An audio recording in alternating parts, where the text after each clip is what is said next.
Hello everyone, welcome to the next lecture of Bayes theorem. So this is the topic of probability where Bayes theorem plays very important role in the theory of probability. So let's go for it.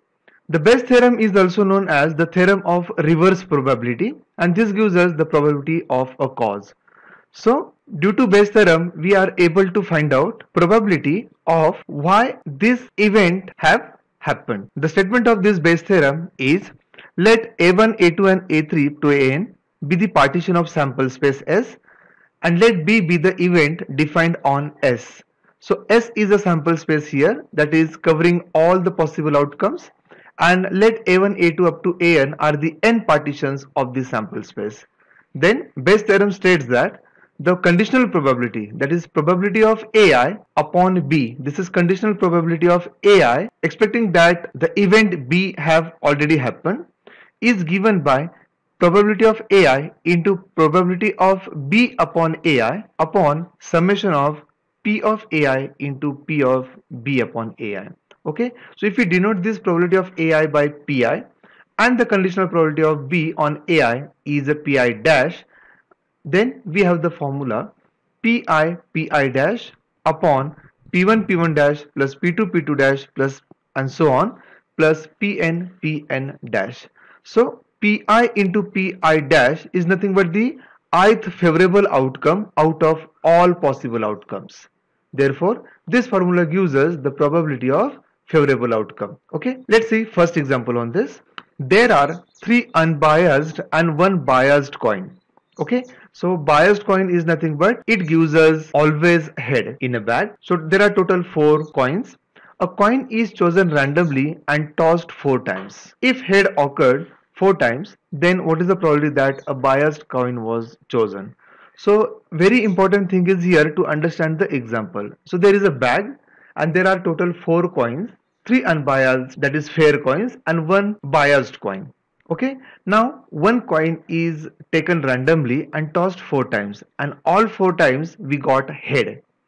Now can we say that this coin was unbiased or biased? That's why the Bayes theorem is giving us the probability of a cause. Okay, so this is the probability of before the experiment we are getting. Therefore, we have probability of selecting unbiased coin. So there are 4 coins. There are 3 unbiased coins out of 4 is the probability of selecting unbiased coin. Similarly, the probability of selecting biased coin out of 4 is 1 by 4 as there is only 1 biased coin. So call them P1 and P2. Now the experiment is conducted and it is given that 4 times head have occurred. Therefore, probability of unbiased coin with 4 heads is half into half into half into half. That is, if the chosen coin is unbiased, every time probability of getting head is 50%. And this experiment is conducted 4 times. That's why 4 times half is given as 1 upon 16. Okay, and call it as P1 dash because P1 and P1 dash are associated with unbiased selection. Okay, and then probability of biased coin with 4 heads. Suppose one coin was chosen and it is biased coin, then every time we get head, that's why probability of getting head every time is full 1. That's why 1 into 1, 1 into 1, 4 times. That's why it gives us 1, denoted as P2 dash. So we have P1 and P1 dash for unbiased coin and hence P2 and P2 dash for biased coin. Now go back to the question. Question is asked about biased coin. I repeat, question is asked about biased coin. That's why we write by Bayes theorem, probability of biased coin was chosen. So P2 and P2 dash is our Pi dash because question is of biased coin upon P1 P1 dash plus P2 P2 dash gives us 16 upon 19. This is the probability that biased coin might have chosen. So it's very simple. So first we find out P1, P2, P3 and P4. Then the experiment is conducted and after experimental probability we got P1 dash P2 dash. And then accordingly for which probability the question is expected, that will come at numerator, whereas denominator will be same for all types of probability. We'll have one more example. A coin is tossed and if turns out to be head, 2 balls are drawn from urn A. Otherwise, two balls are drawn from urn B. So there are two urns, A and B, and a coin. When coin is tossed and if it is getting head, two balls are drawn from A. Otherwise in B, it means if we get a tail, we draw two balls from urn B. Now what is urn A and what is urn B? So urn A contains 3 black and 5 white balls. So there are total 8 balls in urn A. Out of that 3 black balls are there. And urn B contains 7 black and 1 white. So urn B also contains 8 balls with different combination. Now question is asked, what is the probability that urn A was used given that both drawn balls are black? Now here outcome is already known that when two balls are drawn, they are black. And that's why the probability of a cause is expected that from which urn it might have chosen. Okay, so let's understand the example first. There is a coin, there are two urns, every urn contains 8 balls. Combination is different. Urn A contains 3 black and 5 white balls and urn B contains 7 black and 1 white ball. Now randomly two balls are drawn. We don't know from which urn it is taken, and if they are black, that is the question. If they are black, then the question is what is the probability that it is taken from urn A? So what we do? We have this calculation. Probability of getting head is half because a coin is tossed and we are getting head or a tail. So probability of getting head is half, call it P1, and getting tail is P2. That is also half because a coin is unbiased. It is not given here that it is biased. Okay, so we are expecting that it is unbiased. Okay, now question is of head, that's why P1 is our expected value. Now experiment is conducted and we got probability of drawing two black balls from urn A. Now again I go back to the urn A. Urn A contains total 8 balls. Out of that 3 black and 5 white balls are there. So what is the probability then taking 2 black balls? We have 2 black balls out of 3 black balls upon any 2 balls out of total 8 balls. So any 2 balls can be drawn out of total 8 ball is your denominator. Out of that only getting 2 black balls or exactly getting 2 black ball is nothing but 3C2, and we get it as P1 dash as 3 by 28. Similarly, probability of drawing 2 black balls from urn B is there are total 8 balls, out of that 7 black and 1 white. That's why out of 7, 2 black balls can be drawn 7C2 times. Out of any 2 balls can be drawn from 8 balls in 8C2 ways. Therefore, if we solve it, we get 21 upon 28 as P2 dash. I repeat, P1 is allotted for getting head, and that's why P1 dash is allotted to urn A because of question, and P2 is allotted to tail, and if we get tail, the 2 balls will be drawn from urn B, and that's why P2 dash is allotted to urn B.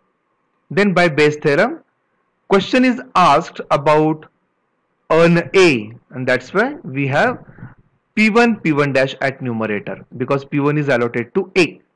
That's why P1 dash upon P1 dash plus P2 dash. If we put the values, we have answer 1 by 8. So this is the probability that urn A was used. One more example. A certain test for a particular cancer is known to be 95% accurate.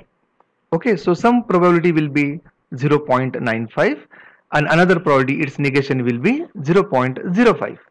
A person submits to the test. Now it's a experiment and resulted in positive. Suppose that a person comes from population of 1 lakh where 2000 people suffer from that disease. What is the probability that a person has a cancer? Therefore, the known probability is our P1 and P2. That's why 2000 people will have cancer out of 1 lakh people gives us the standard probability. We'll call it as P1. Therefore, probability of having cancer is 0.02, that is 2000 upon 1 lakh. It comes to 0.02 and call it as P1. So P1 is allotted to a person having cancer. That's why P2 is a probability of having no cancer. It is 1 minus 0.02, that is 0.98. So 2% chance of having cancer from that locality and 98% chances to have no cancer for that particular locality. Now the case is found that a person found positive in cancer test. Okay, and that's why a person has a cancer is 95% because that test has 95% accuracy. That's why person may have cancer, its probability is 95%. That's why 0.95 is P1 dash.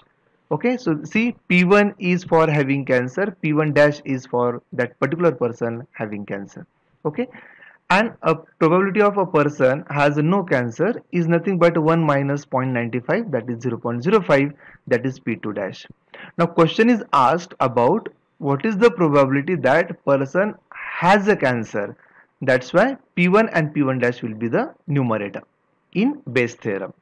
So if we calculate it, we get 0.279. Now let's see one more example. A man speaks truth 3 times out of 5. So when a die is thrown, he states that it gave an ace, that is 1 here. What is the probability that this event has actually happened? Okay, so let's go back to the question. A man speaks truth 3 times out of 5. So this is the probability in general. That's why 3 on 5 is a probability of man speaking truth. So we have that probability as P1. So obviously a man speaks a lie, probability is 1 minus 3 by 5, that is 2 by 5, call it P2. So P1 is speaking truth and P2 is a probability of speaking a lie. Okay, now a die is thrown. Now experiment has happened and he said that die has shown 1 or S here. So the question is, what is the probability that this is event has actually happened? That's why we have to find out the probability that man is speaking truth. So after experiment we have probability of getting S and man is speaking truth is 1 by 6 because die has 6 outcomes and probability of getting 1 is 1 by 6 if a man is speaking truth is P1 dash, and getting S and a man is lying is of course 1 minus 1 by 6, that is 5 by 6, a P2 dash. So we have P1 P2 and P1 dash P2 dash. Now the question is asked about that event has actually happened. It means we have to find out the probability that we have got 1 after throwing a die. Therefore we have to find out probability of man is speaking truth. So that's why we have P1 P1 dash at numerator. So P1 P1 dash upon P1 P1 dash plus P2 P2 dash and gives us 3 upon 13 is the required probability. This is the simplest example to understand. And the last one, we have 3 factories A, B and C produces 30, 50 and 20% of the total production of an atom. Okay, so out of their production 80%, 50% and 10% of atoms are defective respectively. An atom is chosen randomly and found to be defective. Find the probability that it was produced by factory A. So question is asked about A. So let's assign P1, P2, P3 for ABC. So 3 factories ABC produces 30, 50 and 20% of the production. So we have P1 as 0.3, P2 as 0.5 and P3 as 0.2. Whereas out of their production, we have probability of defective atom as 0.8, 0.5 and 0.1 respectively. Okay, so we have probability of total production by A is 0.3, by B is 0.5, by C is 0.2, P1, P2, P3, and probability of defective production in A is 0.8, for B it is 0.5 and for C it is 0.1. P1 dash, P2 dash, P3 dash. Now question is asked about A, that's why P1 and P1 dash will come at numerator and rest of the things as it is. So we got 8 upon 17, that is 0.4705 is the probability that defective atom was produced by a factory A. So this is a Bayes theorem which gives us the probability of a cause. Thank you.